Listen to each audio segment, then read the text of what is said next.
This is the Louie Tee Network. In the lab room. The views and opinions shared on this program are that of Louie Tee and In the Lab Room alone and should be taken exactly as they are given. If you are soft, easily offended, or can't listen to the criticism of your team, this program is not intended for you. This is pure, unadulterated football talk for the hardcore fan. Viewer discretion is advised.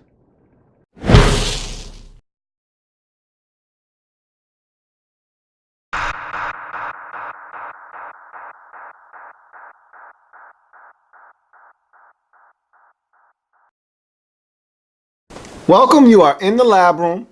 I am your host, Lou. Thank you for joining me here on this program, 2014 NFL Lab Reports. Today we're talking about the Chicago Bears.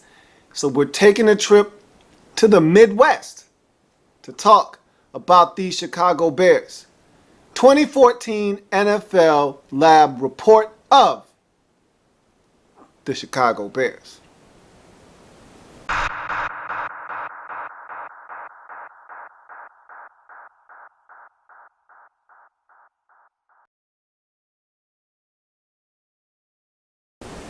Strengths for this Chicago Bears team.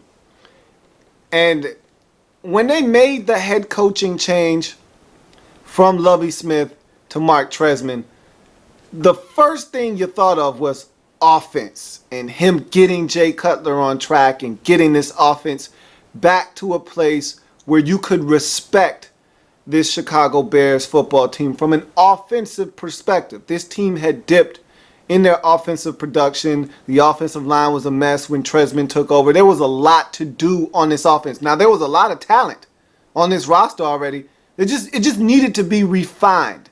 Guys needed to have defined roles, and they needed to solidify the offensive line. Well, Tresman comes in, and the first thing that immediately gets better is the passing offense. This Bears team was dynamic, tossing the football around last season. 64.7% completion percentage, one of the best in the league from that perspective. Fourth best in terms of passing touchdowns with 32 on the season. This Bears team got it done through the air, and Tresman was a huge part of that. The receivers, again, one of the best duos in the league in Alshon Jeffrey. Never trust a man with two first names, and Brandon Marshall. And so this Bears offensive line got tremendously better. Aaron Cromer came in, worked with this offensive line, only surrendered 30 sacks last year, which was one of the best in the league. Again, the Bears just got better as an offense, and it seemed like it all started at the top with Mark Tresman. And then you go on to another strength of this Bears football team, and we're still on the offensive side of the football, and that's explosive 40-yard runs. This Bears football team found a way to get out to the second level and make guys miss out in space, and had 5 runs of 40 yards or more, the most in the National Football League a season ago. Matt Forte, I can tell you firsthand, Matt Forte put one of those 40-plus yard runs on my Washington Redskins. And so they were getting to that second level, and Matt Forte is one of those guys that's deceptively fast and can stick his foot in the ground and make a cut without losing any speed. And he did it to my secondary, cut back against the grain. Next thing you know, he's trouncing and trembling all the way into the end zone on a 50-something yard run. And so this Bears team was dynamic offensively a season ago. You look at another strength for this team, and that's defensive penalties. And that's something that I didn't associate with this Bears team, because I figured when you get a new head coach, one of the things that's probably going to be the last to kind of come along is the ability to be disciplined. You know, a lot of times when a head coach comes in, you know, you want to pay attention to the details. You want to be a stickler for not making mental mistakes, but there's so many different things you're trying to instill in your football team. And usually one of them is paying attention to the details and not making mental mistakes and paying attention and avoiding unforced errors. So to see this team in a first year of a new head coach have the least amount of penalties on the defensive side of football, as well as the least amount of yards stemming from those penalties, that says a lot about this Bears football team and what they were able to accomplish on the defensive side of the football in terms of being disciplined. Only 69 penalties, netting 647 yards, both league best in this league. So again, they were disciplined on the defensive side of football. Now, that was one of the few things they did right on defense. But again, that's something that you either do or you don't do well. A lot of teams in this league struggle with the small things. And again, these teams are good enough in this league as it is. They do not need your help with penalties. And the Bears simply did not help teams out with defensive penalties a season ago. Another strength of this team is off and running. This Bears team picked teams off last year and they were running the other way. And they were running the other way to the tune of 5 pick sixes last year, a league leading 5 INTs that went back to the crib. And again, this Bears defense has always been opportunistic. And this goes way back to the Lovie Smith days with Mike Brown at safety and, Peanut Tillman out there at cornerback. And this goes way back to those days. They've always, with Urlacher and company, they've always been a defense that took advantage of offense's mistakes and made them pay for it in the biggest way that you possibly can in this league. And that's getting 6 on the board immediately. And so the Bears defense, for all of its deficiencies, the one thing that you can't say this Bears team didn't do was force turnovers and get them into the end zone. That's something that's always been a strength of this team, and it remains a strength, and that's something that they want to continue to carry over into 2014. Bears led the league in interception returns for touchdowns with 5 on the season, and they had a total of 6 touchdown returns. They scooped and scored a fumble as well. So this is a defense that will put points up on the scoreboard to help assist that offense with the scoring duties. So you go from those strengths to the weaknesses of the Chicago Bears football team. And of course, they struggled mightily on the defensive side of football. So let's talk about the weaknesses for the Chicago Bears.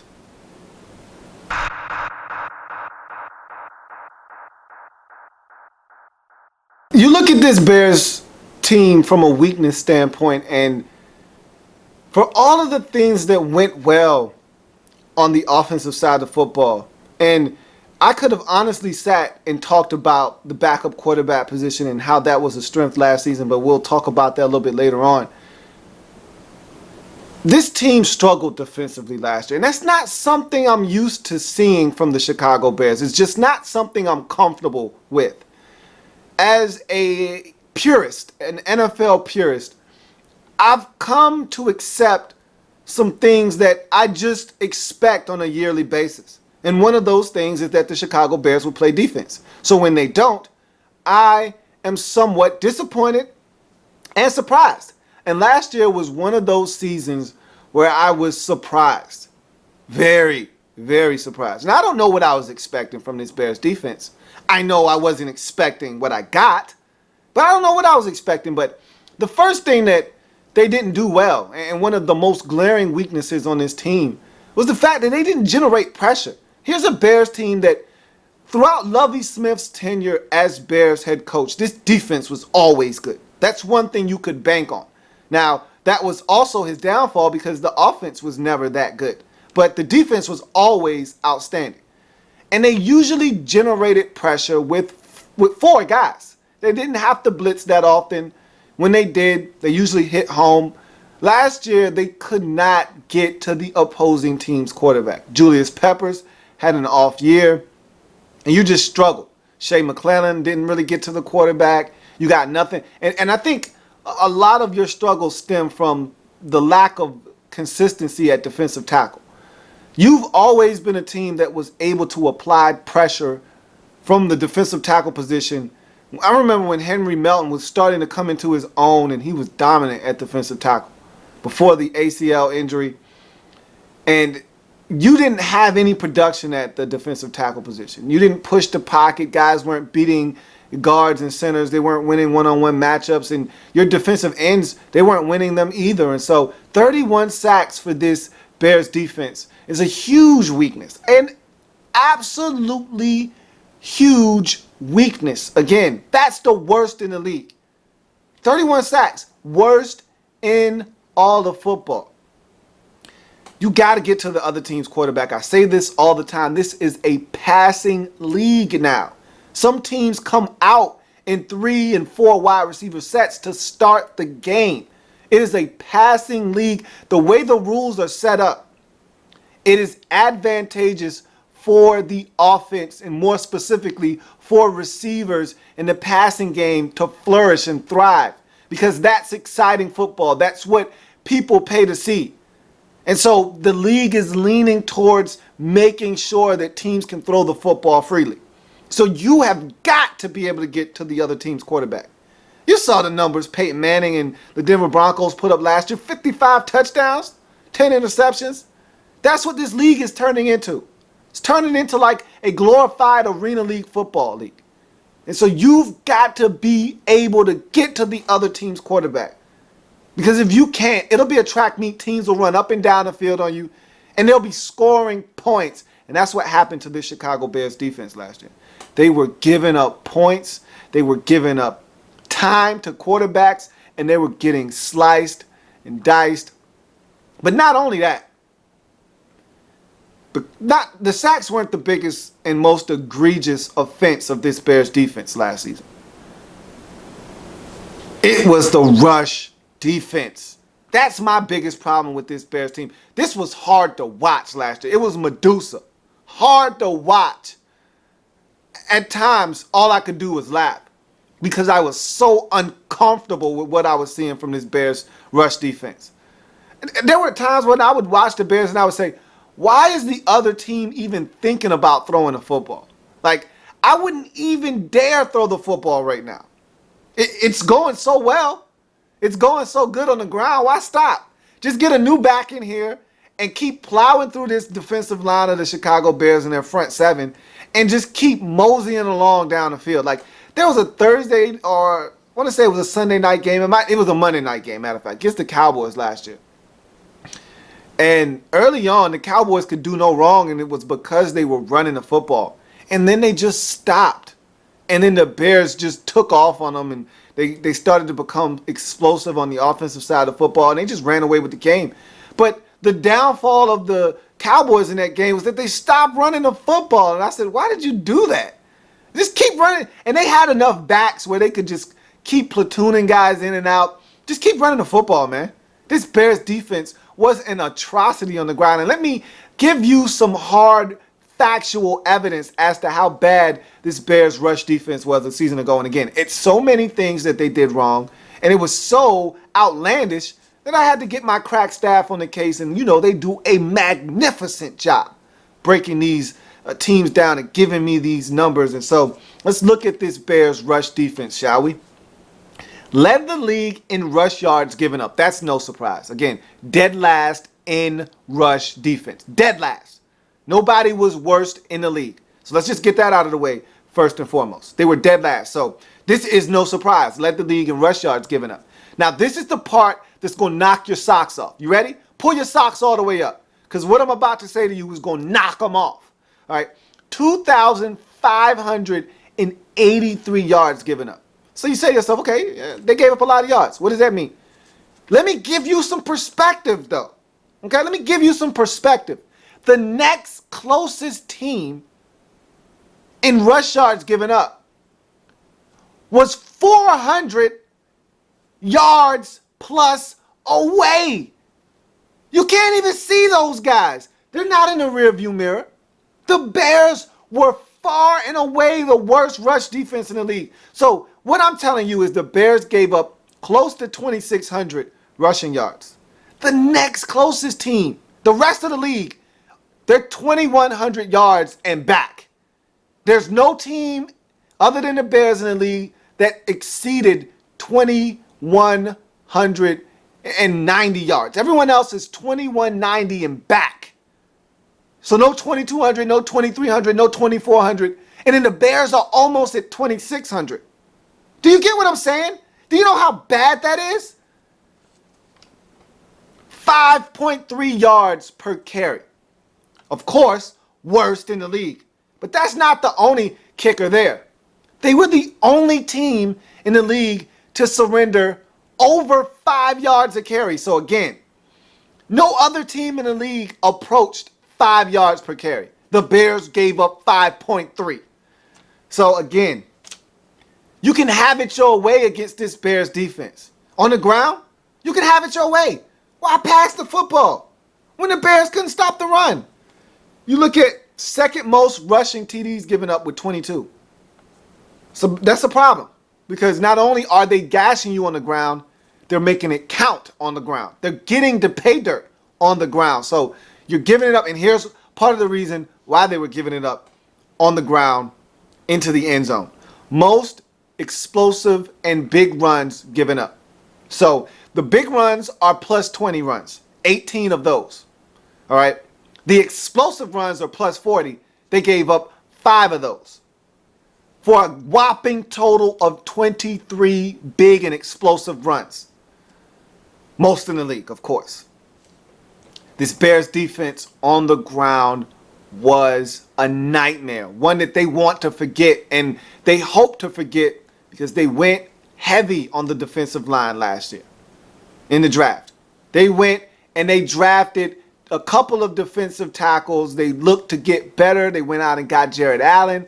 We'll talk about this defensive line here in a second, but that is something that the Bears must clean up in 2014. And that's not even up for debate. If they do this again on the ground, they'll do the same thing they did last year, which is miss the postseason.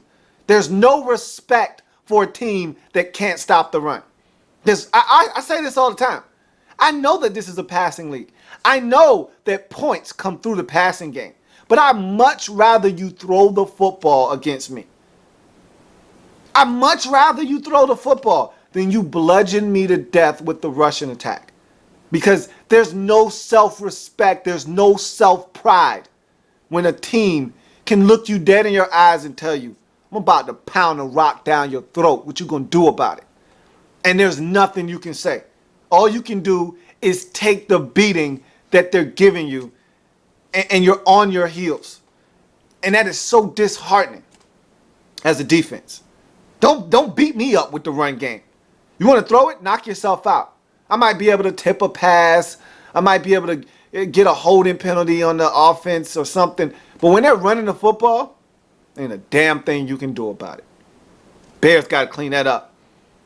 Just plain and simple. Bears got to clean that up.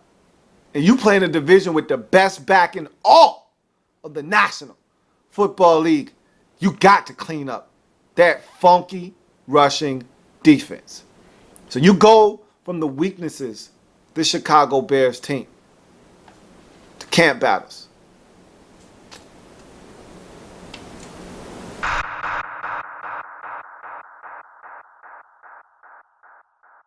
As you can see behind me, I've got my big board to break down these camp battles as well as the experiment for this Chicago Bears football team. So we're going to jump right into these camp battles, and some of them are battles, some of them are positions of note that we need to discuss. And so you started a position where I feel like this is important. If the safety position is the most talked about camp battle, this is the most important one right here. Backup quarterback. You know, and I talk about this all the time. That's a really important position in the National Football League, especially when your quarterback has a track record of getting injured. Well, guess what? Your quarterback has a track record of getting injured. And last year, the MVP of your team might have been Josh McCown. Maybe it was Josh McCown. He came in, played lights out football. 10 touchdowns, 1 interception. Steadied the ship until Cutler was ready to come back. You guys didn't lose games because of him, that's for sure. If this defense was any good, you probably would have won every single start that he had last year. Probably should have won that Redskins game that he came in relief in too. But you couldn't stop the Redskins from scoring 45 points in that game. So this is a big position. One that I don't trust. This is a battle I don't like. And this is important. Because if Cutler were to go down, and we don't know if he will or not, you got to keep him healthy. He's got to stay healthy. And he seems to get injured in the most weird and awkward ways. Jordan Palmer versus Jimmy Clausen should make your stomach upset if you're a Bears fan. Jordan Palmer is a guy that you thought was going to win this battle, but of late, Jimmy Clausen has looked really good. And by really good, I mean okay. And so he's been getting a little bit of the second team reps, a little bit more. And we saw in preseason game number 2 that he was the second quarterback into the game. He played the majority of the game. Now, Jordan Palmer actually took you down the field and ended up winning the game for you. And I don't know how much stock Mark Tresman put into that last drive that led to the win for the Bears by Jordan Palmer. But it'll be interesting to see who gets the second team reps in preseason game. We know that's the dress rehearsal. You know, not going to be a lot of reps for that third quarterback in preseason game number 3 because keep in mind, the starters are going at minimum for most teams a half. So if the coach isn't satisfied with what he saw out of the first team offense or defense in the first half, they might even trickle into the third quarter. And so whatever's left, that second quarterback is going to get probably the majority of those reps. So it'll be interesting to see who's taking those reps. Is it Clausen, who for the most part took the bulk of the second team reps against the Jaguars? Or is it going to be Jordan Palmer second into the game? We'll see. This is going to be an interesting battle because, again, this is an important position on this team. Last year it was. The year before that it was, because Cutler is always injured. We saw Jason Campbell come in relief 2 years ago. Didn't go so well. You struggled. You lost games. Last year, Jay Cutler goes down, and Josh McCown comes in, and he's able to get it done. And so he kept you guys afloat, and you should have won the division, but you didn't. So now Jordan Palmer and Jimmy Clausen are going to have to carry that torch and that mantle as the backup quarterback and be ready. As my high school coach used to say, son, be ready. Because you never know when Jay Cutler's going to go down. And what's up with all these Jays in Chicago at the quarterback position? Jason Campbell, Jay Cutler, Jimmy Clausen, Jordan Palmer, Josh McCown. Find a quarterback whose name doesn't start with J, why don't you? Move on to the running back position. 4 for 3. And this is a situation where I don't really think this is up for debate necessarily, as much as you just want to make sure that you iron out some of the wrinkles at this position. You know Matt Forte is going to be around. You drafted Kadeem Carey out of Arizona. He's not going anywhere. So essentially you're looking at Sean Drawn and Michael Floyd. And Drawn is playing so well that he's emerged as the second back. So the way I see it, Matt Forte, Sean Drawn, and Kadeem Carey are making this roster, and Michael Ford looks like the odd man out of this group. Now, he's still got some time to make up some ground, but it does not look good for him. It looks like there might be a sizable margin between the rest of those backs and Michael Ford. And I don't think the Bears need to keep 4 backs on this roster.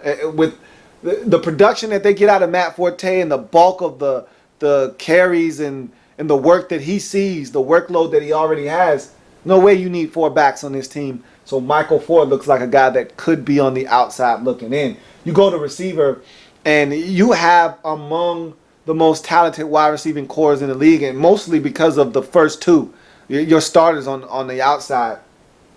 Brandon Marshall, B. Marsh, and Alshon Jeffrey never, ever trust a man with 2 first names. And this is a situation where you're going to keep 5 receivers. And it's funny because all preseason long we had been watching the Bears wide receiver position and seeing how it was going to shake out. And before you could even get excited about Marquise Wilson, and let's run down these receivers quickly. Brandon Marshall, Alshon Jeffrey, never trust a man with two first names, Marquise Wilson, Josh Morgan, Santonio Holmes, and Chris Williams. Now, we know about B. Marsh and Alshon Jeffrey. They're on this roster. They're starters. They're the unquestioned starters. Marquise Wilson was a guy that you were getting excited about. You know, you drafted him out of Washington State, and he was coming along. And I heard things about him last year, how he was progressing, and everybody was getting excited about this kid. You know, Jay Cutler was excited, and the offense felt like he was going to be the missing link. He was going to be the piece that sent this group over the top and made them one of the most elite in the league. And before you could even get excited about him and the prospects of him playing in 2014, he gets injured. Now, I don't think it's a situation where he won't be able to play this season. He's just going to miss some time. How much? You don't know. So the question then becomes, do you pup list this guy? Do you start the season with him missing the first 6 games? Do you not put him on the active roster? What do? Do you keep this guy around?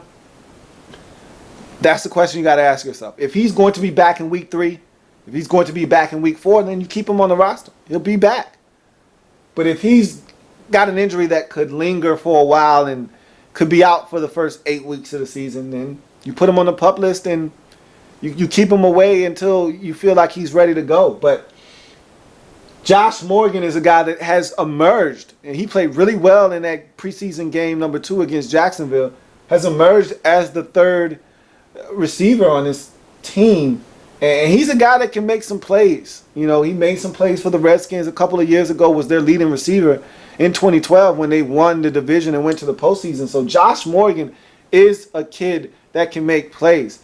And you went out and got Santonio Holmes just the other day. So you're hoping that he can come in.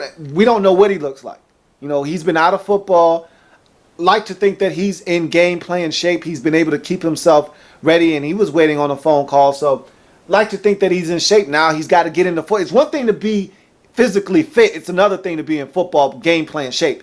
He's going to have to knock the rust off because he hasn't played. So we'll see how he looks and if he'll be able to crack this roster or not. I like to think that he will make this roster because he's a veteran and he understands what he has to do. It's funny because Ellis Weems was looking to carve out a niche on his team, whether it was via special teams or it was via receiver. He was looking to have a dual role on his team as a receiver and a return man. Well, he pretty much threw that away. I think he had a fumble in that preseason game number 2, if I'm not mistaken, as well as he's been inconsistent at receiver. So Bears just went ahead and rid themselves of him. They cut him loose, picked up Santonio Holmes. And so the Bears' wide receiving core looks really strong. If Marquise Wilson can come back, then you got Chris Williams on the outside looking in. If Marquise Wilson isn't ready to go, and it has to be on the pup list, then you go with Chris Williams, and that'll be your 5 guys. If Marquise Wilson is ready to rock and roll, and you're going to be comfortable with him missing a few games or so, then you'll just roll with the guys that you have and be ready for him when he comes back, and he'll be a part of this roster. So we'll see how this all works itself out. Bears have a good stable of receivers, especially if Santonio Holmes comes in and is a consistent threat out there on the football field. We know the guy can play football. It's just, can he stay healthy, and can he put the pass behind him and stay out of trouble and do all of the things that needs to be done, be a good teammate, be a good locker room presence. I don't see that being a problem in this Chicago Bears locker room again. They don't have to have Santonio Holmes. They want him, and I think he understands that. At this point in his career, he just wants to get a check. He wants to be on a football team.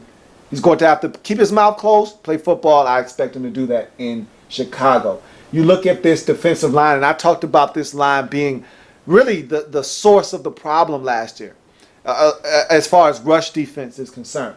Defensive line could keep as many as 10, and you can understand why. With the struggles they had last season, you could see them keeping 10, possibly 9. They're definitely keeping 8 for sure.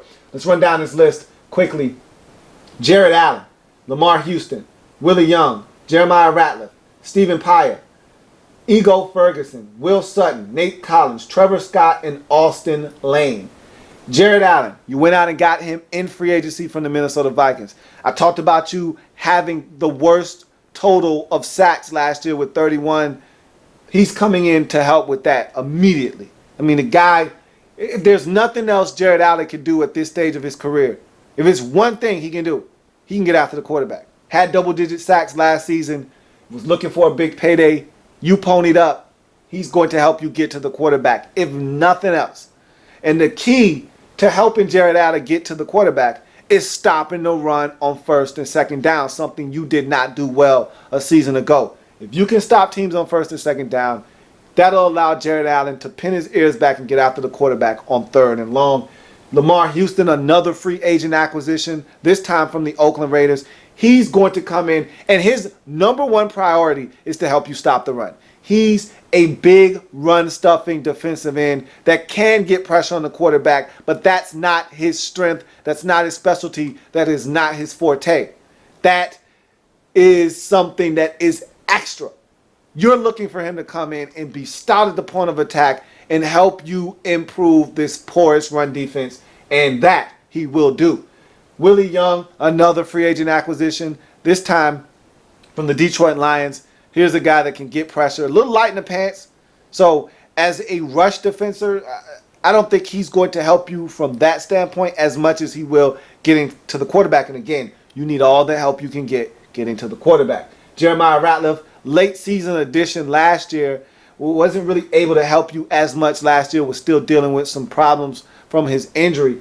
But he's healthy now. You're hoping that he'll be able to help you along that defensive line. I talked about you having struggles at defensive tackle last year. You're hoping Jeremiah Ratliff can get back to the form that saw him become one of the most dominant defensive tackles in the league for a very small window in Dallas.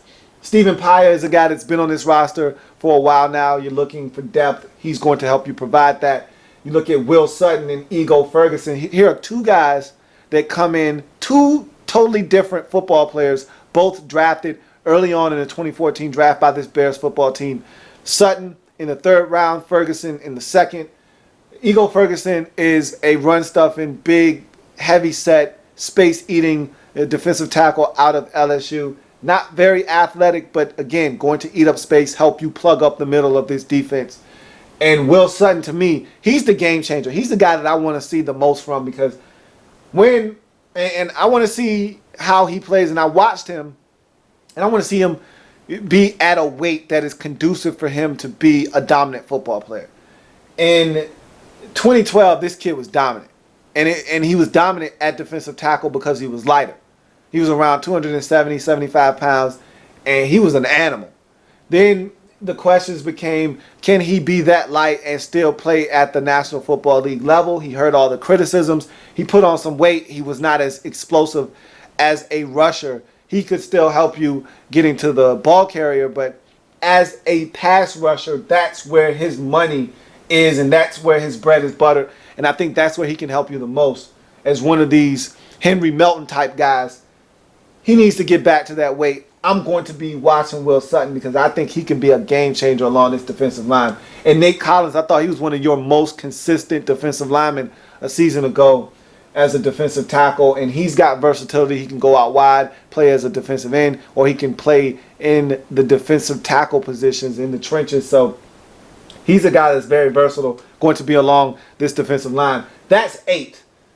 Are you keeping 10 is the question, because Trevor Scott and Austin Lane are two guys that are on the outside looking in my estimation. If you feel like you need to delegate another roster spot or two, these are the two guys that are going to be vying for those spots. Now, I thought Trevor Scott played really well against Jacksonville in that preseason game number 2. I looked up and I saw Trevor Scott running around the field, running sideline to sideline, making tackles. He seemed to be very spry out there. Wouldn't surprise me if he made this roster. And Austin Lane is a young guy coming over from Jacksonville, going to look to try to make this roster. Again, I don't think you're going to keep 10. That's a lot of bodies along this defensive line. Wouldn't surprise me if you did. I think 9 or 8 is more realistic. And if you go with 9, I expect Trevor Scott to be that final roster spot along this defensive line. If you go with 8, then I think Scott and Lane would miss out in that event. So that's the defensive line. They need to be better in 2014. Safety. I talked about this prematurely with the quarterbacks, and I said, this has been the most talked about. If the quarterback, to me, the quarterback backup situation is more important than safety. But safety was a huge part of the reason why you didn't make it to the postseason last year. We all remember the Green Bay game and Chris Conte being just lost last year, and we all know about the end result there. And the safety position has been a problem. It's been very problematic for this Bears team 3-4 years now, strong. I mean, this has been a position they just have not been able to fortify. Now they're trying to do that. 5 safeties for 4 roster spots here.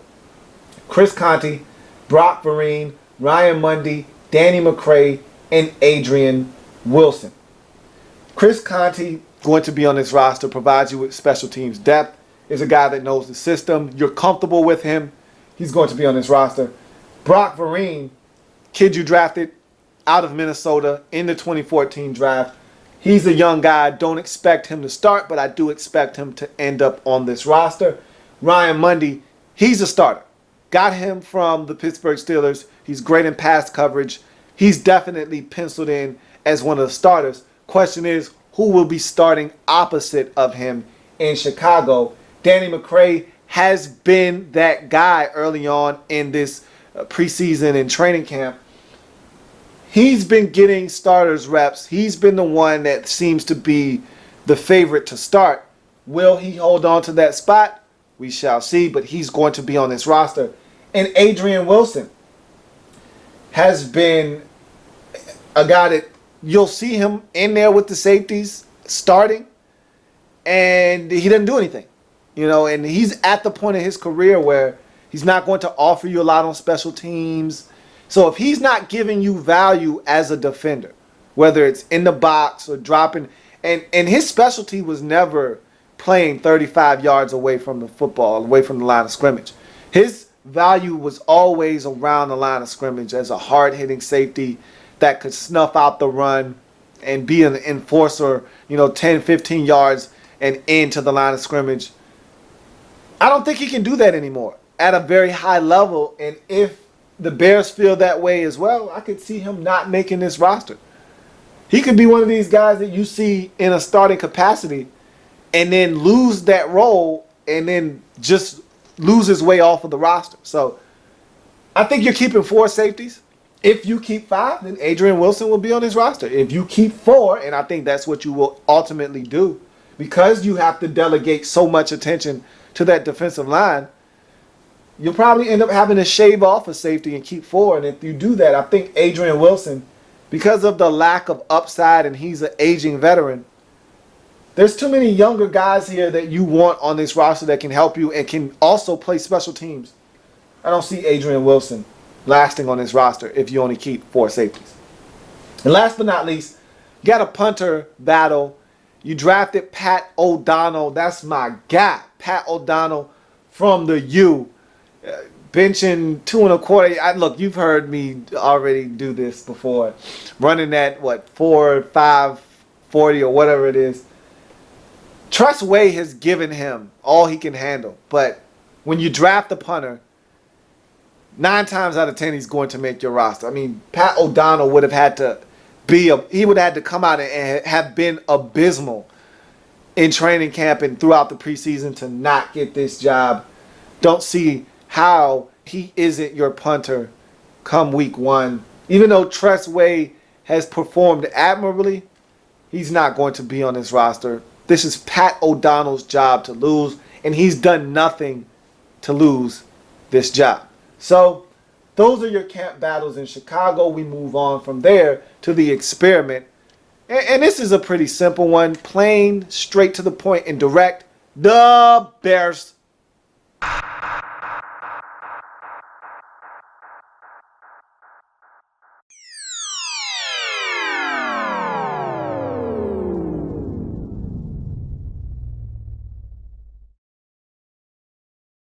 The Bears. We go on to the experiment. Research question.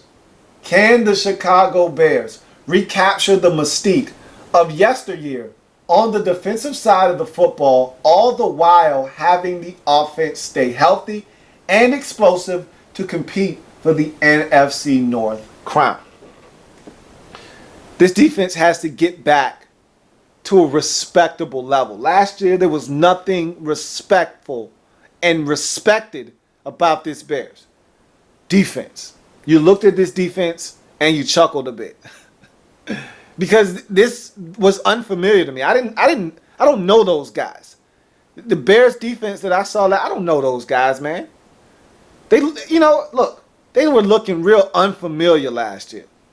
Game recognized game, and they was looking unfamiliar. I didn't know those dudes. You got to get back to playing Bears defense. And I don't know if you can do that overnight, but I know one thing's for sure. They damn sure made a concerted effort to be better. Can't say, even if they're not better, you can't say it wasn't via lack of trying. Because they went out, free agency moves, they strengthened this defensive line. They drafted a couple more young boys to come in and help solidify and fortify that defensive line. They spent picks over the last couple of years at linebacker. They went out, devoted a pick to the safety position. Look, they've done everything that they could possibly do to make this defense better. Now guys just got to go out and perform. And so can't say that they didn't try. They got to stay healthy on offense, continue to be explosive, and they got to get better defensively. Let's talk about this hypothesis. If the Chicago Bears can handle family business and the defense can match the offensive production, then the Bears can wrestle the division away from the Green Bay Packers. It's really simple. This is the Green Bay Packers division. They own this division. Everybody else is just paying rent. The Bears own the division. Everybody else is tenants. So, if you're the Chicago Bears, you know who you're looking up at. You know who's up there. You know who the landlord is, the guy that lives upstairs. It's the Green Bay Packers. It's no secret. You know who you're chasing after. And if Aaron Rodgers is healthy, they're the best team in this division. So what you have to do is you got to take care of family business, beat the teams that you're supposed to beat, and you got to put yourself in a position that if the Green Bay Packers slip up, you're ready to clean up the mess. If they slip up one time, lose a game or two that they have no business losing, give you an opportunity to sneak them once or twice this year. If they slip up, if Rodgers goes down, you got to be there ready to pounce on that opportunity. We'll see. Materials needed. This is what you need for this to happen, for you to win this division. Because again, I don't know how many teams are coming out of this division. You know this NFC conference is tough, man. It's tough out there in those streets in the NFC. You know, normally you got to have 10 or more just to even be in a discussion. We saw that last year. I expect it to be the same way this year. So I don't know how many you're getting to the show, but win the division and you don't have to worry about all that extra stuff. You don't got to worry about, did I do enough to win the wild card? You've been a victim of winning 10 games and not getting in. You've had that happen to you before. In Lovey's last season, he won 10 games and you didn't get in. So you know how this goes. You know the rules to the game. You better play. Sharp Cutler. Sharp Cutler. Jay Cutler's got to be sharp. He's got to be consistent. And he's got to be healthy. He can't be skittish this year. There can't be the ebbs and flows, the highs and lows. He's got to be even keel. He's gotten his money now. He's the leader of this football team. Now he's got to act like it. He's got to go out, stroke the football down the field. You've got big play targets. And Alshon Jeffrey, never trust a man with 2 first names. And Brandon Marshall, get him the football.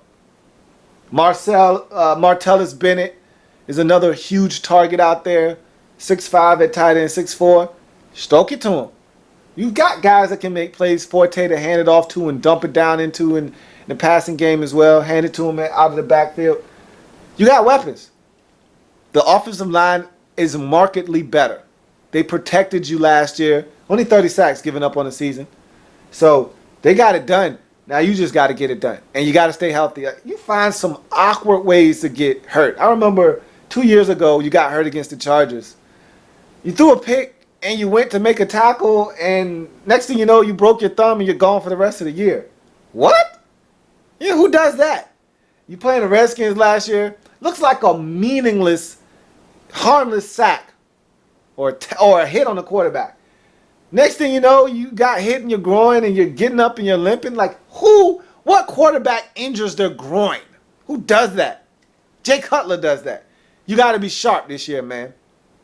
Not only as a passer, not only as a leader, but as a guy that can stay healthy. Got to be sharp. Sharp Cutler. Wonder Twin Towers, activate. You remember that? Wonder Twin Towers, activate. You remember that? Wonder Twin Towers, activate. Man, you got two big trees out wide, and both of them young fellas are ballers. Balling. And so you got to get them the football. I mean, we sit here and we debate, that's something the media loves to do in the offseason, and they talk about who's got the best duo of receivers, who's got the best tandem. And of course, you never get that far down the list before you get to these two if they're not at the top. And they're probably in everybody's top three. And you can sit here and play around with, the list of best duos in the league and tandems, and you can throw this team or that team, but they're in the mix. And if they're not number one, then they're number two. If they're not number two, they're definitely number three. You won't find, three better than these two right here. I'd argue that they're the best.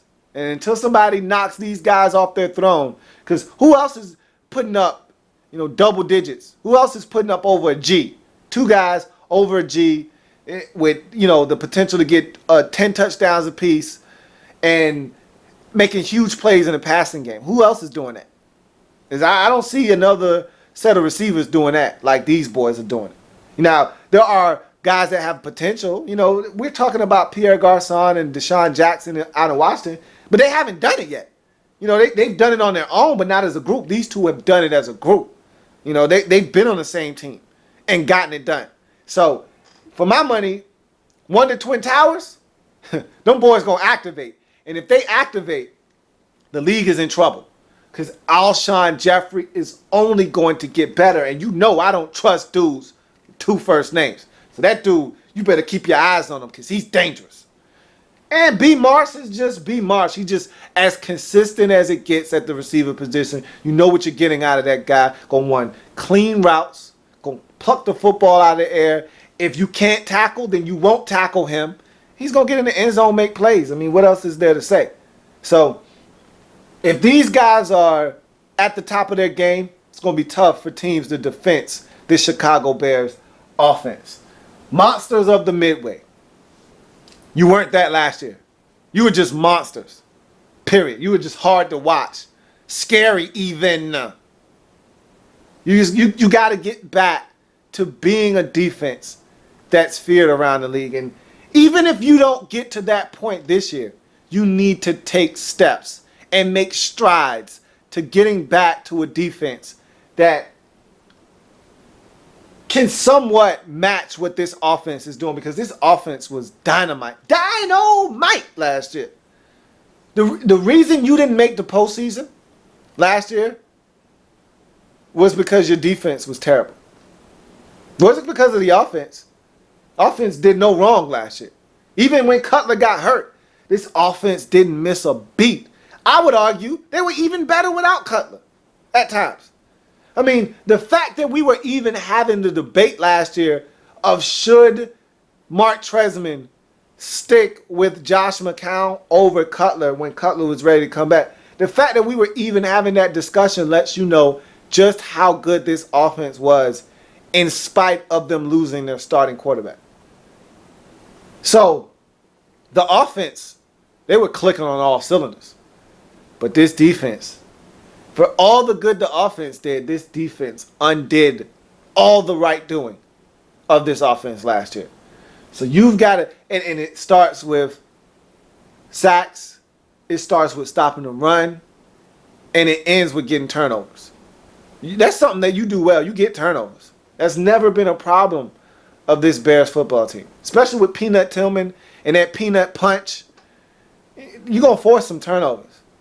But now it's all about getting to the quarterback, forcing some turnovers, getting some pressure, forcing some errant throws. We know if they make mistakes around your DBs and your linebackers, you're going to pick off the football.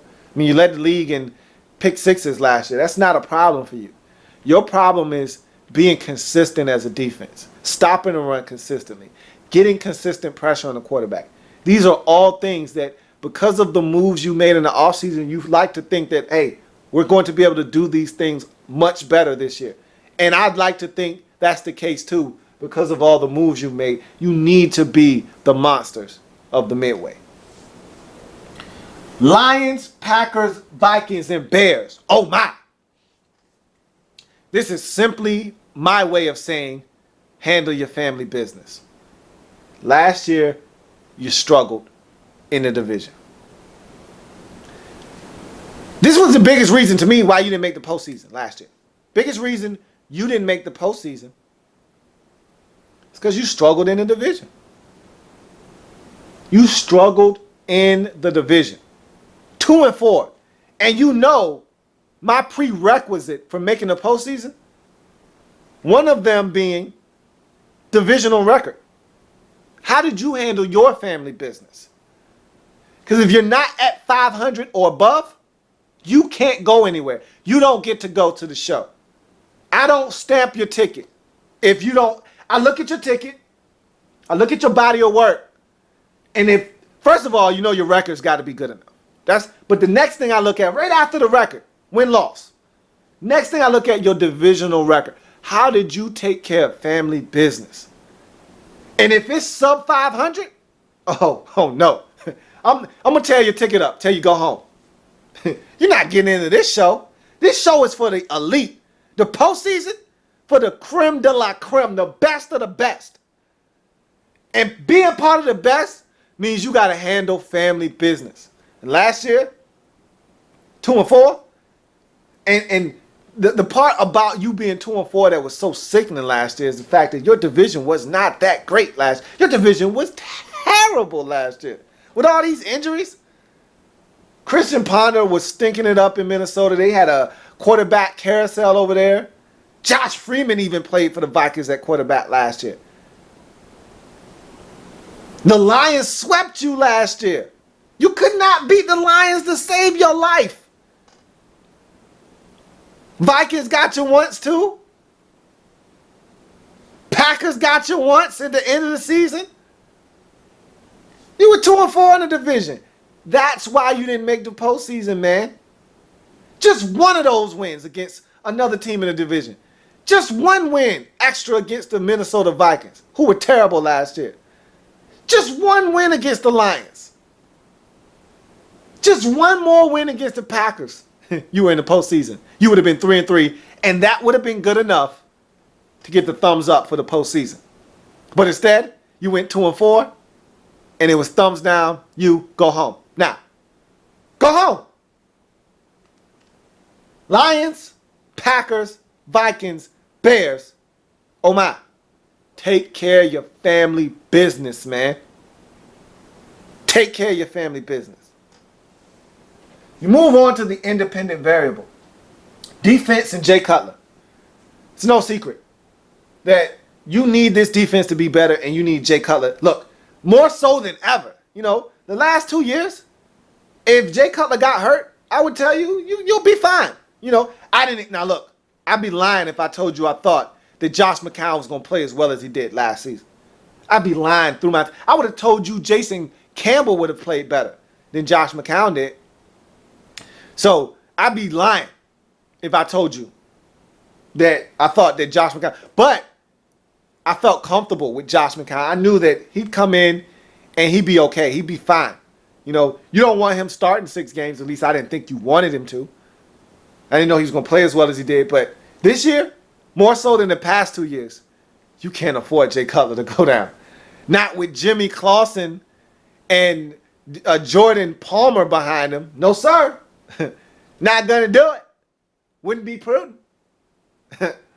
So, I'm going to tell you right now, straight up, you can't afford for Jay Cutler to go down. Not this year. No, sir. Not going to do it.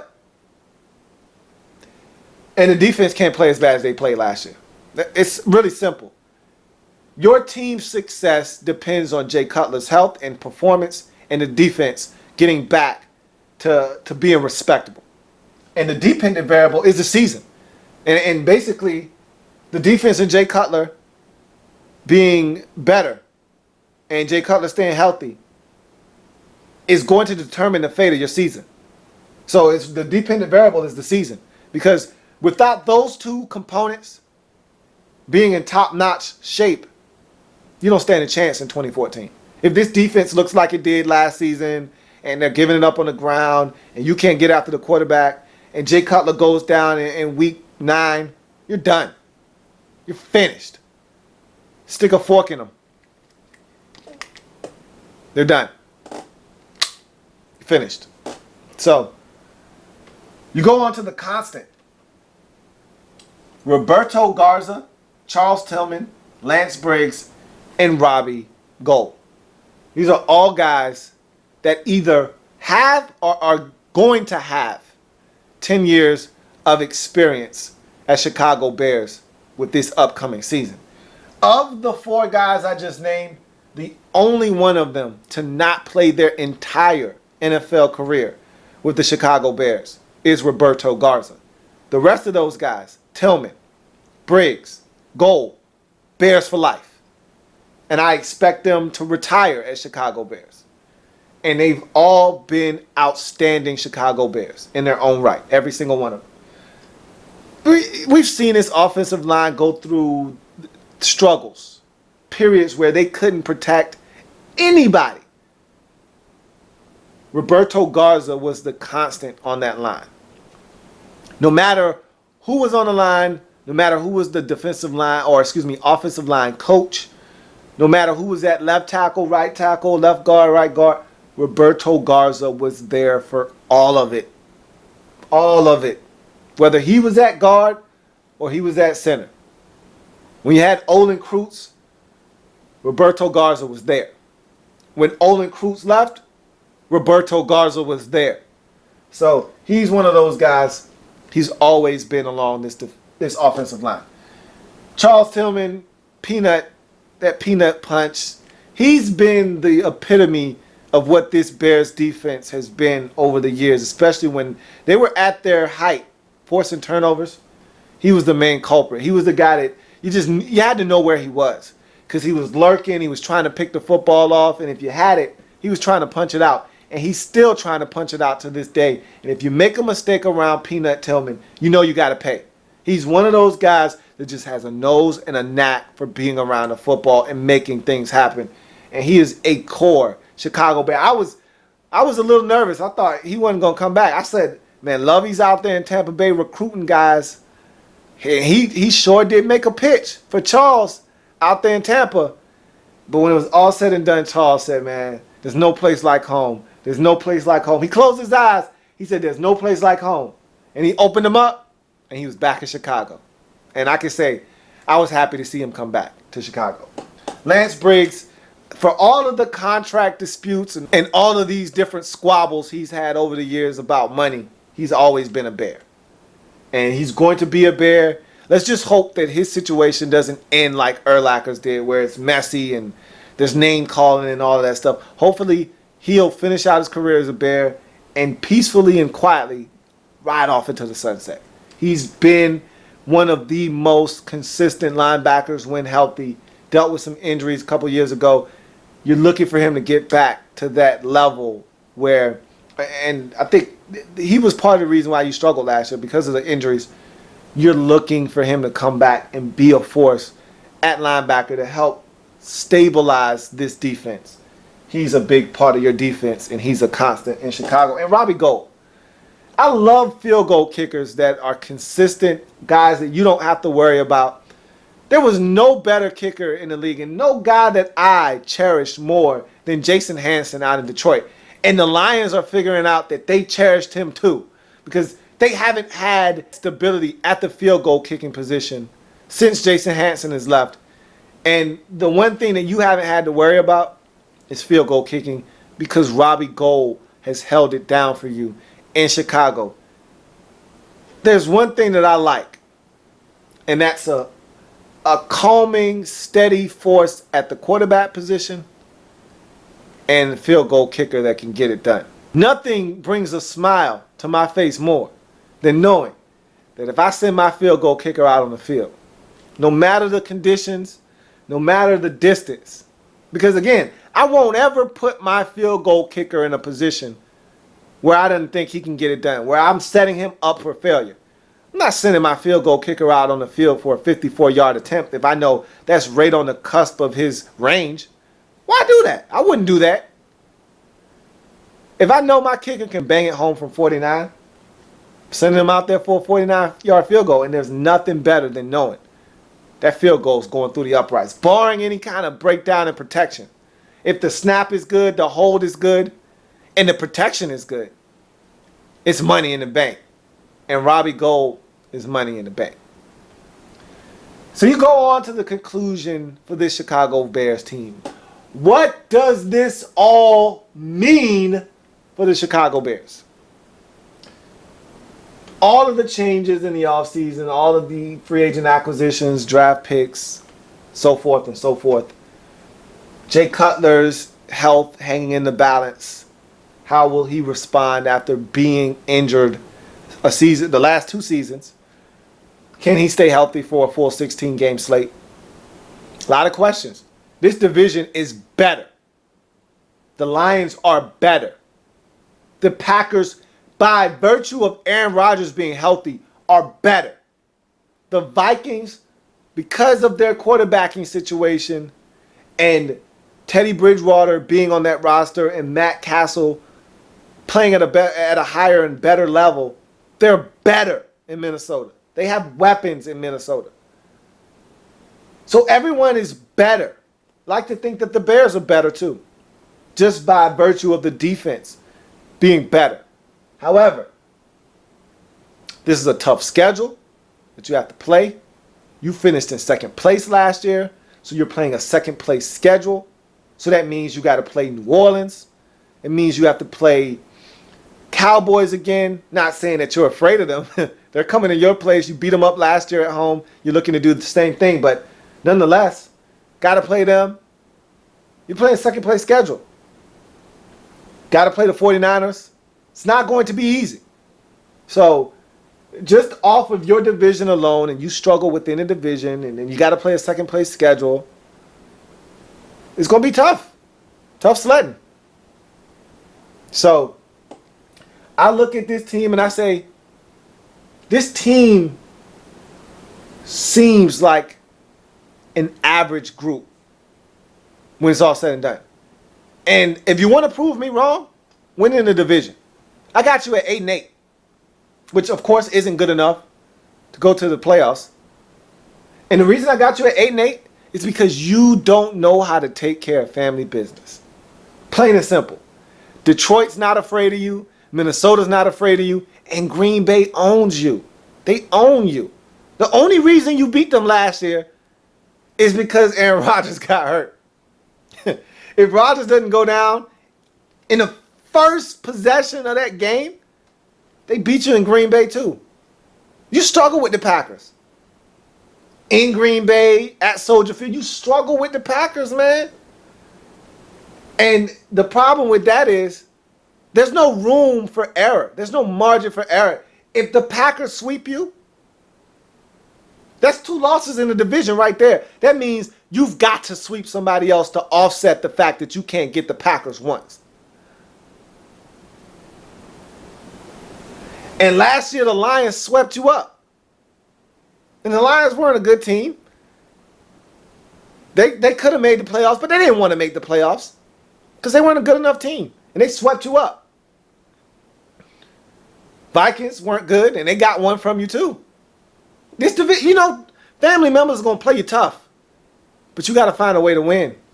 And until you do, look, if you take the inverse of that divisional record, because I got you going 2-4 in the division.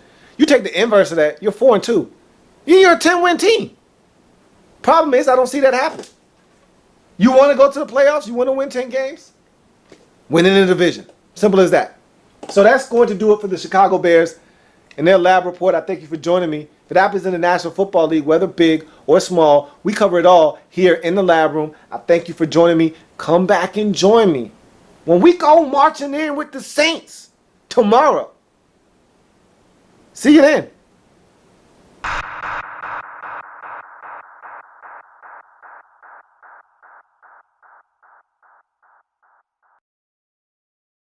Like the content? Want more? Sub up.